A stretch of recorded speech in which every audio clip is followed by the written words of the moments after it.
Welcome everybody to another round of World of Tanks subscriber replays. My name as always is Maxwell, and today's first video is from the user Busy.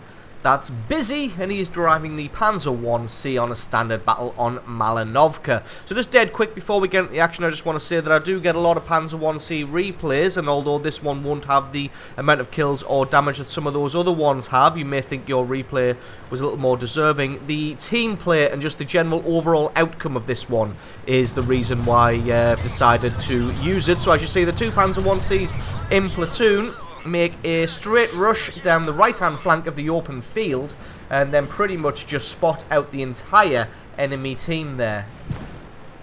And then going to be skirting around the top of this lake. Look like they are heading for the artillery here. Going to make a push at trying to get those. Somehow bounced a shot from the rear there. A little bit lucky. Get some good hits on the artillery. Manages to take him out, and that's kill number 1. And then they're going to loop around the forest here and try and spot out anybody else they can, using the terrain to their advantage. As you can see, all the guys that they spotted out originally across the front there don't have any recourse to shoot at them just about now. Going to skirt around the side of that LTP, and as you can see, just leaves that for his platoon mate to take out there as he comes around the back of the cap circle. Medium Mark II and a Valentine anti-tank turn themselves around in an effort to try and stop the Panzer 1Cs here, but as you can see, the Allies have got their back and are laying down fire on them left, right and centre from their side of the map. And as you see, the Valentine gets himself taken out, presented that rear armour, reloads his cannon, spins back around, gets a few shots on that M3, or was it an M2 there, who knows, and is able to take out some of the other tanks. There's only 3 left for the enemy now. Nobody's even really had time to left the base there. They've got a T-70 a few squares away, and that is about it. The LTP finally falls. That thing taking a little bit longer than normal to take out. Finds a T-46 here. It's only got 2 hit points left now, so 1 hit from this T-46 is going to end his amazing game.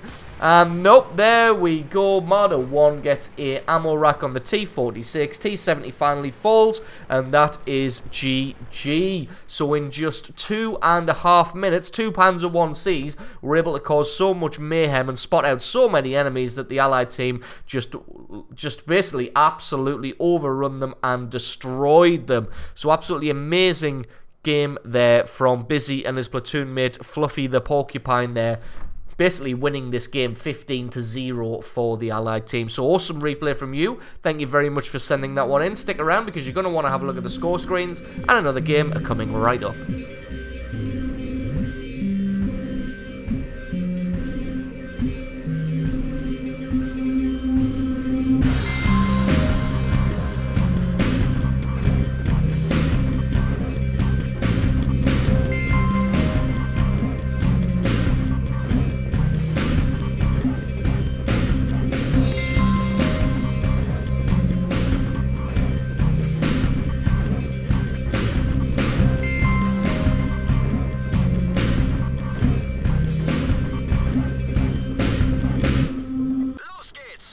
And our second replay of the day is from the user Troller.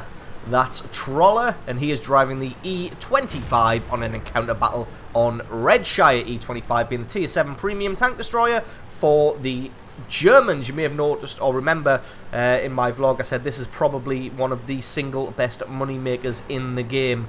The ability to make credits with this thing is just unbelievable.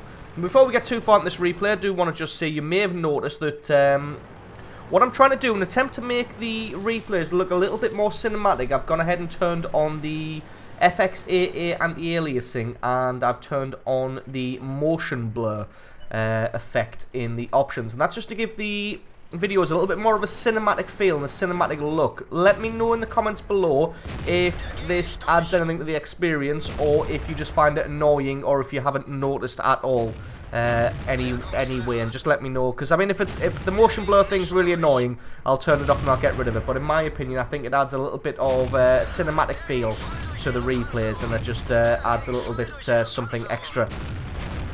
So Troller picking up a very quick first kill on that ARL V39 that got caught out there. Obviously got tracked side on. Not sure if he'd tried to use that repair kit or not. Probably could have saved his life there if he had decided to use that repair kit, but didn't for whatever reason and got himself taken out. Maybe he didn't have one, or maybe he forgot to buy one. So anyway, Troller up on the hill here with this Black Prince in a prime position here to fire down on the enemy tanks as they make their move. Don't want to crest too far over the right-hand side of that hill, because obviously that is where the enemy spawns. So naturally it is where you will find quite a lot of the guys who decide to camp, who maybe don't really realise that this is an encounter battle or whatnot, or will be hanging back just for this kind of thing to try and pick off people who come over that hill. But as it is, has spotted out, well, somebody has spotted out a good portion of the enemy team making their way along the J and the K line.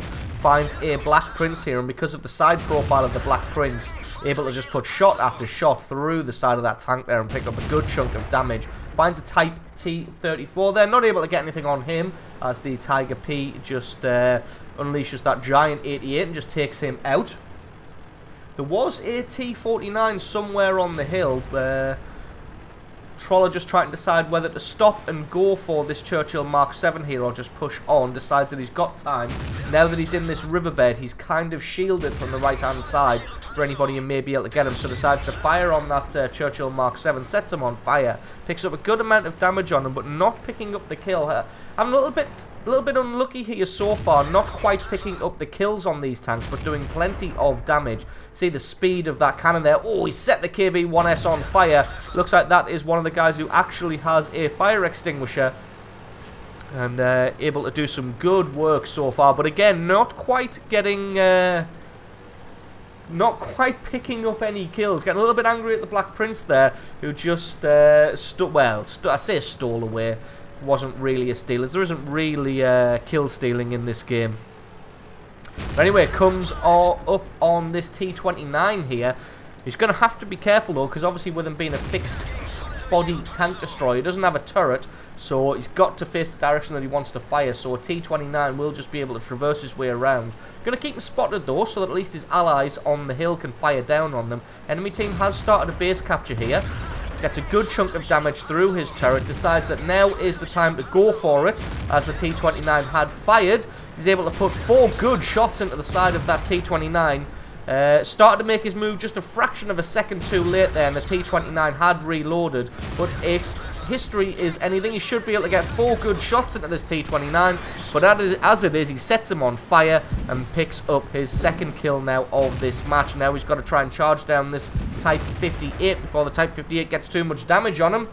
Type 58 does have a fast-firing gun himself, but it's nowhere near as troll as the E25. In fact, for some reason, the Type 58's presented all of his rear armor and side armor, and is able to take him out no problem. Getting a couple of big hits here.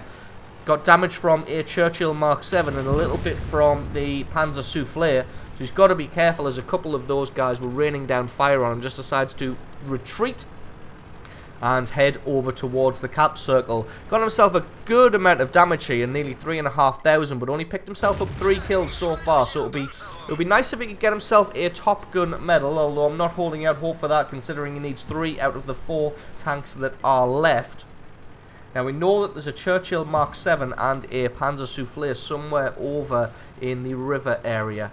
The Churchill 7 from earlier in the river was taken out, so they're probably going to be camping around the H4 and H5 areas. With them dropping back to shoot at that Hellcat, that's going to allow the Churchill Mark 7 and the Panzer Soufflé time to move up. And hopefully you can catch them unawares. Having a scout around here, the speed of the E25 really playing into its strengths at this late stage of the battle. Finds the Churchill Mark 7, hasn't actually taken any damage yet. It's going to allow him a little bit of time to advance forward a bit so he can get a more advantageous shot. Getting some good consistent damage through the side armor. There we go, just a couple more shots and he should be able to take this guy out. And there we go, gets a well-deserved kill, number 4. On the Churchill Mark 7. Panzer is spotted up on the ridgeline. He's looking this way, but the E25's almost certainly dropped back into the fog of war here. as the Panzer Souffleurs just decided to turn and start targeting somebody else. One more shot, and that is kill number 5. And that leaves just this M12 and the Crusader in the very northern area of the map. Going to speed this one up a little bit until we get into the action. Comes upon a wild M12 there, hiding in the bushes. Got to play it carefully, because if this M12 gets his gun on target, that's curtains, but nope. Doesn't allow the M12 to get his gun onto target and is able to take him out and pick up kill number 6 and almost 5,000 points of damage. And now it just leaves the AMX M445 and the Tiger P and the E25 of Troller to just try and find this cruiser and just finish him off. To be honest, there's absolutely nothing this cruiser can do, so he may as well just suicide towards the base. And there he is, only got 12 hit points left, so there's definitely nothing he can do. One more shot. 7 kills and almost 5,000 points of damage there from Troller in the E25. So absolutely awesome replay from you. Thank you very much for sending that one in. Don't forget, guys, if you've got yourself a good replay, then please send that to replay@screenreality.com. That's replay@screenreality.com. Link for that is in the description. If you enjoyed this video, leave me a like or favourite. Stick a comment in the comment section below. Let me know what you thought of the new anti-aliasing. You probably didn't notice it because all it does is stop jagged edges. And let me know what you thought of the motion blur. I didn't really notice it there myself, but if it gets on your nerves, let me know. But I think it adds a certain cinematic quality to the videos. And if you're not already, then please consider hitting that subscribe button for more content like this in the future. I have been Maxwell, this has been World of Tanks, and I will catch you guys next time.